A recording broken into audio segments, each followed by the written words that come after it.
каждой детали сила, скорость, мощь. Прочный сплав конструкторской мысли и опыта нескольких поколений инженеров рождает эти грозные машины. Всемирно известные русские танки.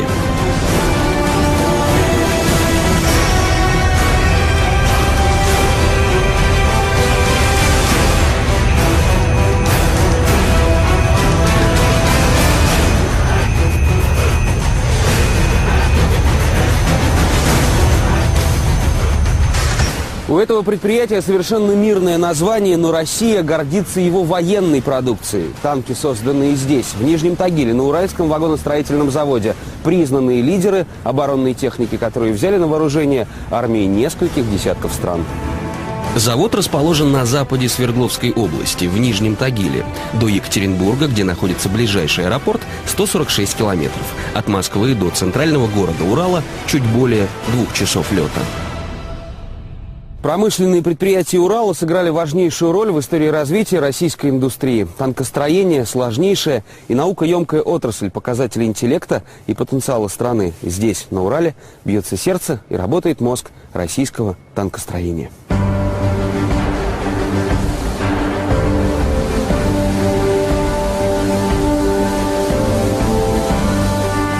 Хочешь мира – готовься к войне. Следуя этому наставлению, на Уралвагонзаводе поддерживают боевую мощь страны, не снижая темпов производства гражданской продукции. Подход, заложенный на предприятии еще в первой половине прошлого века, остается актуальным и сейчас. Это мгновенный трансформер, где вагонная линия может стать танковой и наоборот.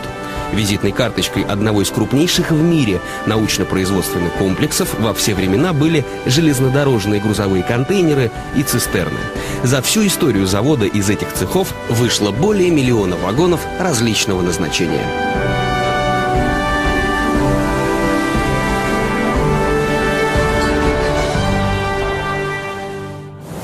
Все цеха расположены на одной промышленной площадке и связаны между собой. Эта гигантская продуманная система позволяет поддерживать высокие темпы производства. Некоторые массивные детали поставляются из цеха в цех по подземным конвейерам. Таким образом, завод выпускает 72 вагона и 22 платформы для цистерн в сутки. История развития этого уральского тяжеловеса от 30-х годов прошлого века до наших дней полна впечатляющих цифр и фактов. На заводе был достигнут абсолютный мировой рекорд в танкостроении. С начала Второй мировой войны он выпустил около 100 тысяч единиц бронетехники. Эволюцию конструкторской мысли можно проследить, посетив музей, которым в Нижнем Тагиле гордятся не меньше, чем производственными цехами самого предприятия.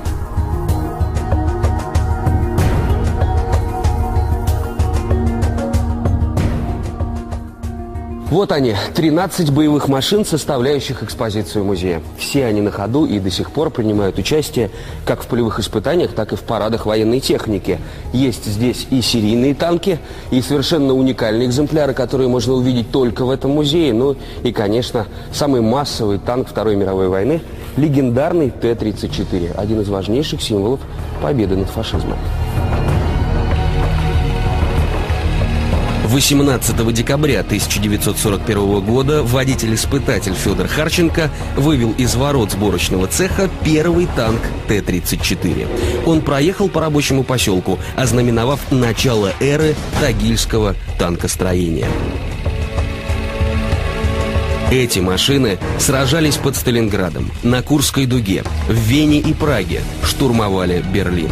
Каждый второй танк Т-34, который принял участие в боевых действиях Второй мировой войны, был собран в Нижнем Тагиле. Т-34-76 выпускался с 1941 по 1944 годы. Масса 30,9 тонны. Экипаж 4 человека. Вооружение: пушка калибра 76,2, спаренный пулемет. Начальная скорость бронебойного снаряда 662 метра в секунду. Скорострельность порядка 1-2 выстрелов в минуту. Мощность двигателя 500 лошадиных сил. Максимальная скорость 55 километров в час. Эта грозная боевая маневренная машина заслуженно признана лучшим танком Второй мировой войны.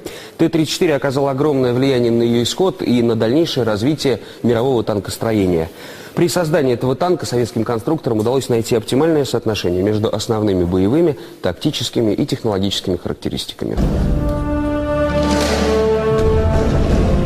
Первая опытная партия из 10 танков сразу показала: Т-34 – настоящий хозяин поля боя. Его нужно как можно быстрее ставить на поток.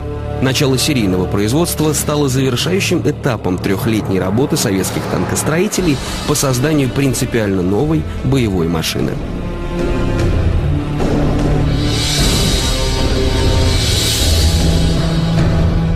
Девиз главного конструктора Т-34 Михаила Кошкина «Сделать просто очень сложно». Поэтому простота и боевая эффективность стали основными преимуществами этой машины. Большинство неполадок экипаж мог устранить прямо на месте в боевых условиях. Например, починить вышедший из строя двигатель, заменить прицел или восстановить гусеничные траки, в то время как противник в аналогичных условиях был вынужден эвакуировать технику с поля сражения. С началом Второй мировой войны перед инженерами были поставлены новые задачи: свернуть выпуск всей гражданской продукции, приступить к мобилизации и быть готовыми оказать помощь заводам, которые будут переключены на выпуск Т-34.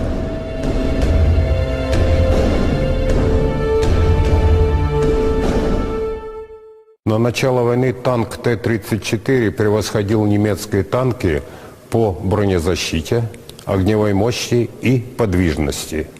Броневую защиту обеспечивали катанные листы брони толщиной 45 мм, которые не могла поразить немецкая техника на дистанции более 150 метров. Огневая мощь машины Т-34 обеспечивалась 76-миллиметровой пушкой, которая могла поразить немецкий танк на дистанции 2 километра. До сих пор, находясь на вооружении некоторых государств, в 21 веке 34-ка выполняет, безусловно, прежде всего, роль памятника истории. Многие из сохранившихся машин стали мемориалами героям войны.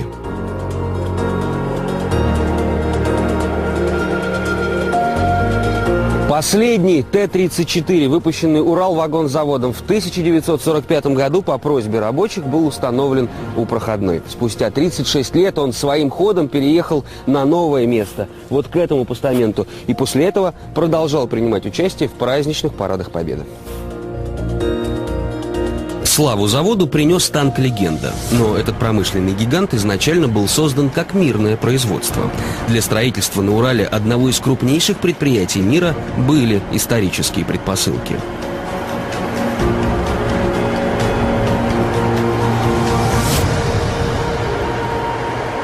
Накануне Первой мировой войны, когда в России формировалась сеть железных дорог, стране потребовалась продукция транспортного машиностроения. Прежде всего, конечно, вагоны. Тогда и появились первые предложения о создании нового современного вагоностроительного завода здесь, в Нижнем Тагиле.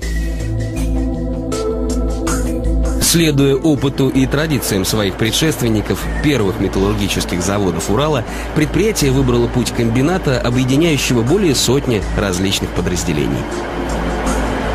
Первый грузовой вагон сошел с конвейера завода 11 октября 1936 года. В то время на предприятии круглосуточно в 3 смены трудились 16 тысяч человек. Это позволяло выпускать 54 тысячи вагонов в год.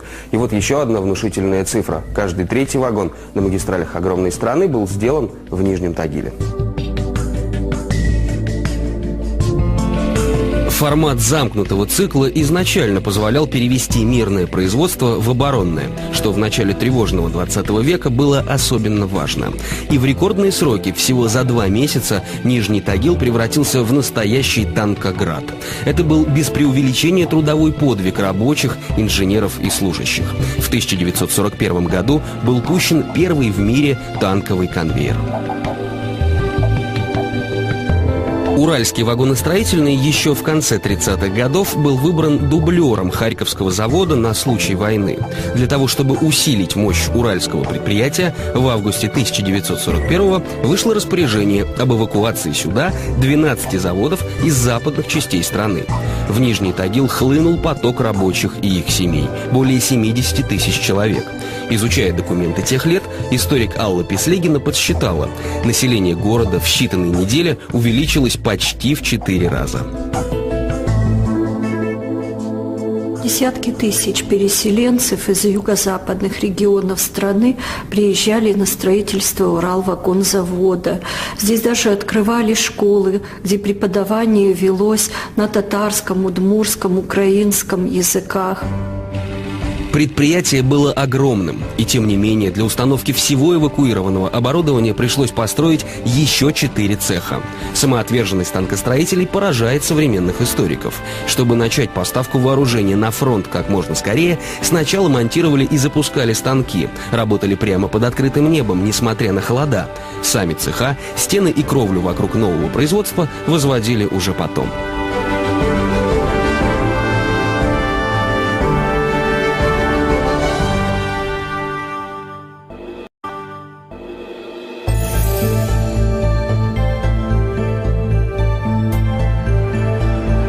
Оплотом российского танкостроения было суждено стать уральскому городу Нижний Тагил. В 1941 году вагоностроительное предприятие за невероятно короткий срок, всего лишь 2 месяца, превратилось в лидера по поставкам бронетанковой техники для советской армии. Вот здесь находился конвейер, с которого за годы Второй мировой войны сошло 26 тысяч танков. Первое в мире поточно-конвейерное производство боевых машин уже за первые недели работы полностью доказало свою эффективность. Каждый час с конвейера сходил новый танк. На заводе трудились круглосуточно, в 2 смены по 12 часов.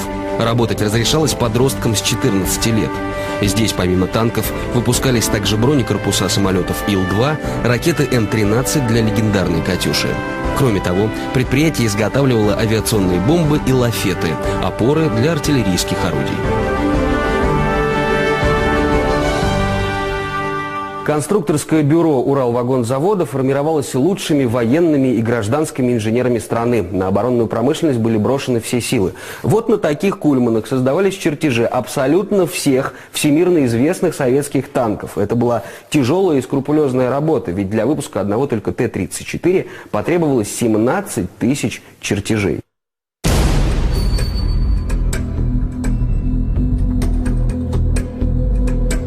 Ранние чертежи боевых машин создавались на батистовых кальках. Тончайшая ткань обеспечивала самое долгосрочное хранение бесценных секретных материалов. Но трудность заключалась в том, что чертежник не имел права на ошибку. Стереть неверную линию с батиста, как с обычной бумаги, невозможно. При малейшей погрешности всю работу приходилось начинать заново.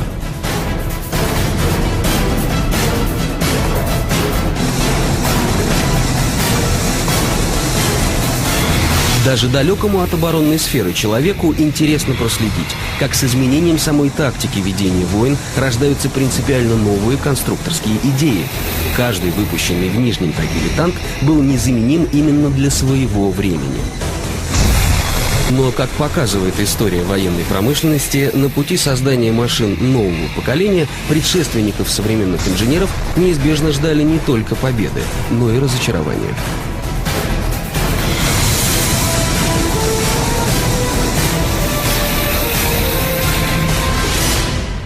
Вот старейший макет тяжелого танка Т-35, сконструированный в середине 30-х годов прошлого века. На примере такой модели авторы проекта могли наглядно продемонстрировать соотношение башни, ходовой части, вооружения, а также принципы управления будущего танка.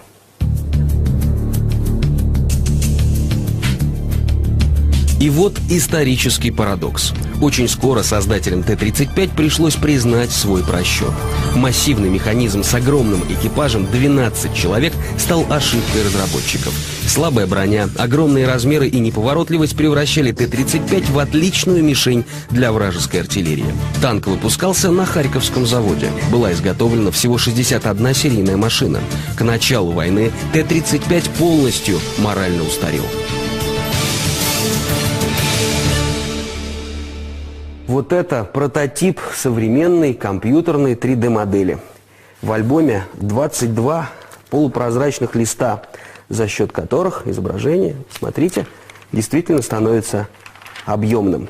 Такие альбомы экипажи использовали как пособие по ремонту и эксплуатацию танка, ведь здесь отображены абсолютно все детали, до последнего винта.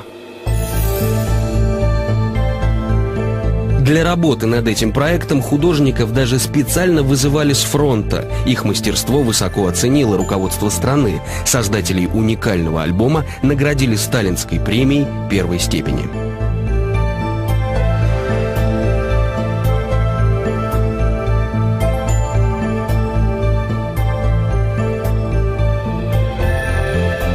Окончание Второй мировой войны для Нижнего Тагила не стало завершением эпохи танкостроения. В 1947 году в серию пошел Т-54, затем Т-55, машина с упором на противоатомную защиту. Для своего времени это была выдающаяся боевая техника.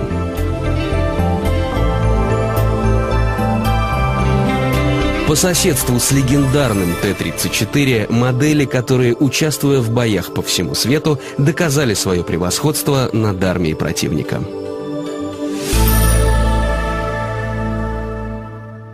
Современные российские танки сохраняют боевые традиции. Огонь, броня, маневр воплотились в самом массовом танке конца 20 века. Т-72 стал основой сухопутных войск десятков стран и вошел в Книгу рекордов Гиннесса как танк с самым тяжелым вооружением в мире. Т-72 серийно выпускался с 1974 по 1979 годы. Масса 41 тонна, экипаж 3 человека. Вооружение: пушка калибра 125 мм, спаренный пулемет 7,62 мм, зенитный пулемет 12,7 мм. Защита от оружия массового поражения. Мощность двигателя 780 лошадиных сил, максимальная скорость 60 км в час. Оболочка лобовой части и башни представляет собой многослойные комбинированные броневые преграды, которые обеспечивают неуязвимость от большинства типов бронебойных подкалиберных и кумулятивных снарядов танковых и противотанковых пушек. Военная биография этой машины пестрит отчетами о модернизации. В конце 70-х годов прошлого века на вооружение был принят образец Т-72А, а спустя несколько лет Т-72Б.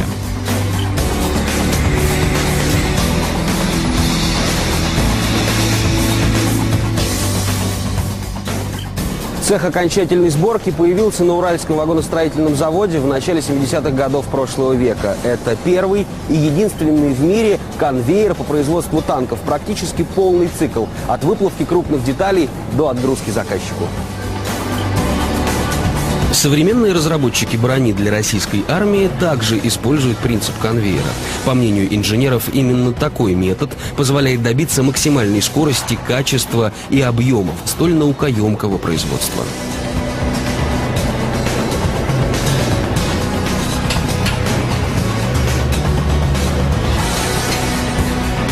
На каждой позиции конвейера работает специалист-операционщик, который обладает большим опытом сборки и выполнения данной операции, чем специалист-универсал. Это также дает возможность мобильности выполнения заказов. Отлаженный многолетним опытом инженеров, заводской механизм работает как часы. Хотя и в современном танкостроении есть манипуляции, которые не доверишь автомату. Двигаясь по сборочной линии от одной группы специалистов к другой, сложный металлический организм танка наполняется жизненно важными органами, которые делают его идеальным, практически неуязвимым оружием. Это один из самых ответственных этапов сборки танка – установка двигателя. Далее специалисты вручную собирают на борту системы, которые обеспечивают бесперебойную работу сердца грозной машины в самых разных климатических условиях. При температуре от минус 50 до плюс 50 градусов, хоть в суровом Заполярье, хоть в жаркой пустыне.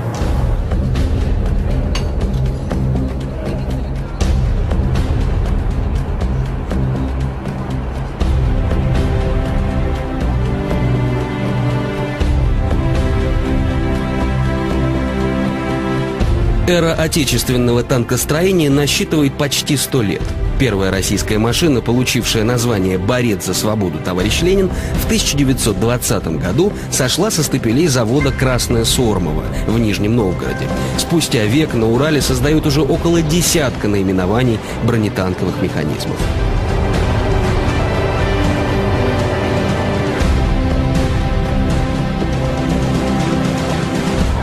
В этих цехах производят всю современную российскую военную технику, известную во всем мире. Причем не только легендарные танки, но и машины боевой и технической поддержки. Но прежде чем на кузов будет нанесен последний слой краски, каждый из них проходит не один этап испытаний. На протяжении 2-3 дней контролеры проверяют все электронные и механические системы еще до того, как вывести только что собранную технику на полигон. В этой части цеха тестируют гордость современных уральских конструкторов – многоцелевую, высокозащищенную гусеничную машину огневой поддержки. Подчеркивая боевые качества, разработчики так и назвали свое детище – «Терминатор». Боевая машина поддержки танков. Уникальная разработка корпорации «Уралвагонзавод», не имеющая аналогов в мире. Большой спектр применения данной машины. Есть возможность сопровождения колонн, также ведения огня на поле боя. Имеет возможность борьбы с пехотой противника, с бронированной техникой и также для борьбы с воздушными целями противника. Масса 48 тонн, экипаж 5 человек. Вооружение: 2 автоматические пушки калибра 30 мм, скорострельность 600 выстрелов в минуту, комплекс управляемой системы «Атака», пулемет, автоматический гранатомет. Скорость движения 60 км в час.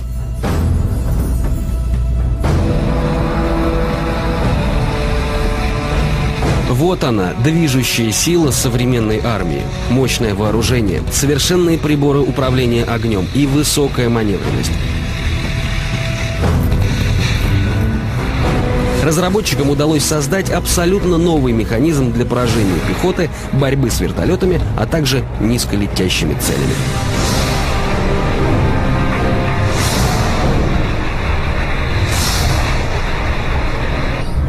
По сочетанию 3 основных показателей – боевые характеристики, скорость производства и экономичность – одним из лучших танков современности признан Т-90. Этот танк оснащен автоматической системой защиты от сверхточного оружия ракет и снарядов с головками самонаведения. Танк Т-90С выпускается с 2001 года. Масса 46,5 тонн, экипаж 3 человека. Вооружение: пушка калибра 125 мм, спаренный пулемет, зенитный пулемет. Управляемый ракетный комплекс с лазерной системой наведения. Максимальная дальность стрельбы ракетой 5000 метров. Мощность двигателя 1000 лошадиных сил.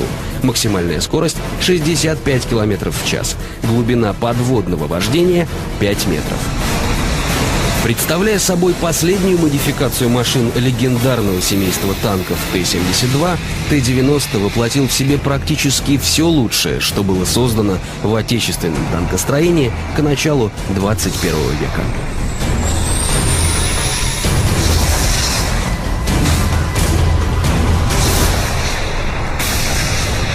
Какова производительность завода? Сколько здесь работает сотрудников? Сколько специалистов задействовано в создании одного танка? Все это секретная информация. В 21 веке легендарный Уральский вагоностроительный завод является лидером по производству бронетанковой техники в России.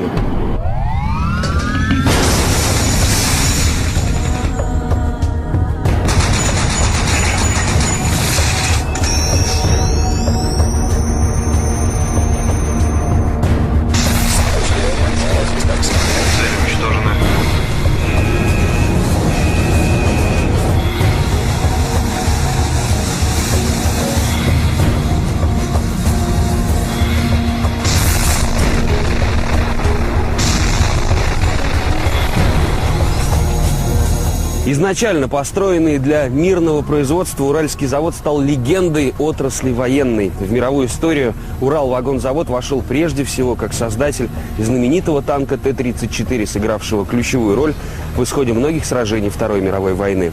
С тех пор прошло много лет, но и сегодня предприятие – лидер поставок военной техники.